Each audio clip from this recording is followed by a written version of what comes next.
Undoubtedly, criminal history contains examples of the most audacious and daring crimes. Authorities and police officers all over the world have shaken their heads in disbelief at some well-conceived plots. Many criminals have vanished from the face of the earth while being pursued by law enforcement agencies.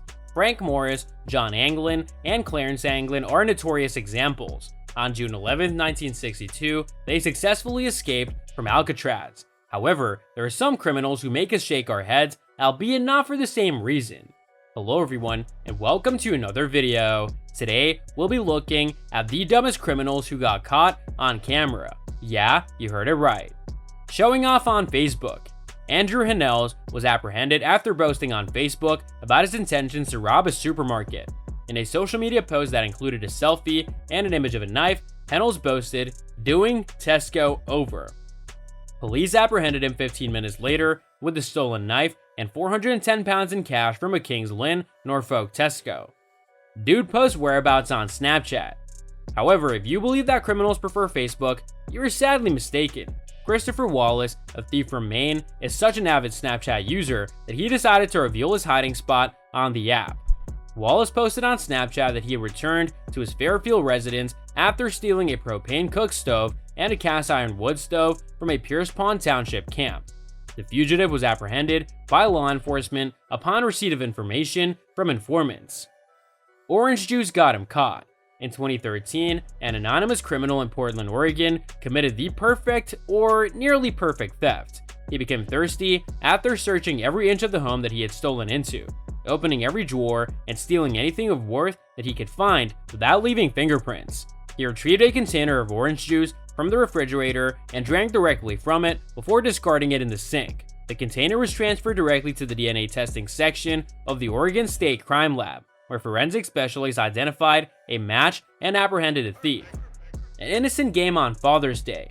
On Father's Day, a 10-year-old child was playing with his father's old handcuffs. The key to his handcuffs with his father, William Klein Jr., was misplaced during the game. William summoned the local police in Des Moines, Iowa for assistance in removing the handcuffs. The police routinely ran Klein's information through their database and discovered 2 outstanding arrest warrants. Shortly thereafter, they recuffed Klein, but this time it was for good. Flirting with his victim. Aaron Morrison, a Scottish shoplifter, may be one of the most idiotic thieves in history. After stealing a bottle of vodka from a liquor store, he remained to flirt with the cashier. He even provided his name and phone number. After that, it was not difficult to determine his location. Anger issues. A woman was punched in the face at a bus terminal in St. Paul, Minnesota by a man with a volatile temper named Justin John Boudin. Additionally, he assaulted another individual who was standing there, causing him to drop his folder on the ground. He didn't retrieve the folder before he fled. The police officers, who arrived at the scene a few minutes later, were able to trace Boudin thanks to his anger management homework, which was contained within the folder. James Brown gets caught. A guy suspected of arson and vandalism in Ohio, United States, sent a selfie to police because he thought the photo on his arrest warrant was ugly.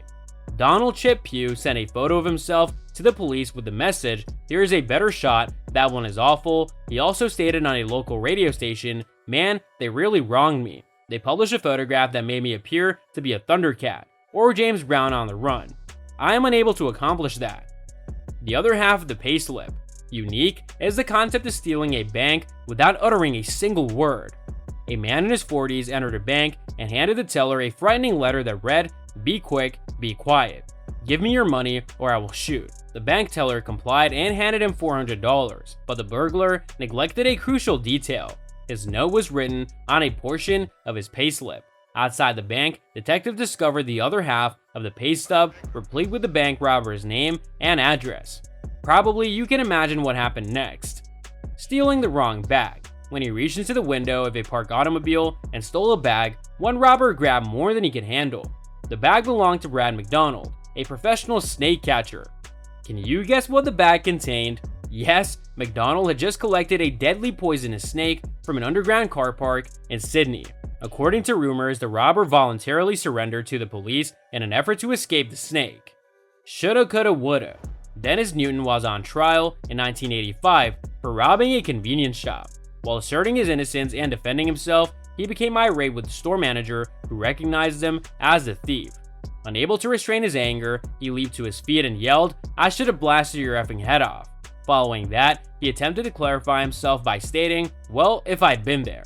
In the 1980s, criminals defended themselves in this manner. Really? So that's all from today's video. If you enjoyed it, remember to leave a like, subscribe, and ring that bell icon so that you never miss our upcoming videos. And don't forget to share your thoughts in the comments section down below. Stay tuned, and we'll catch you in the next video.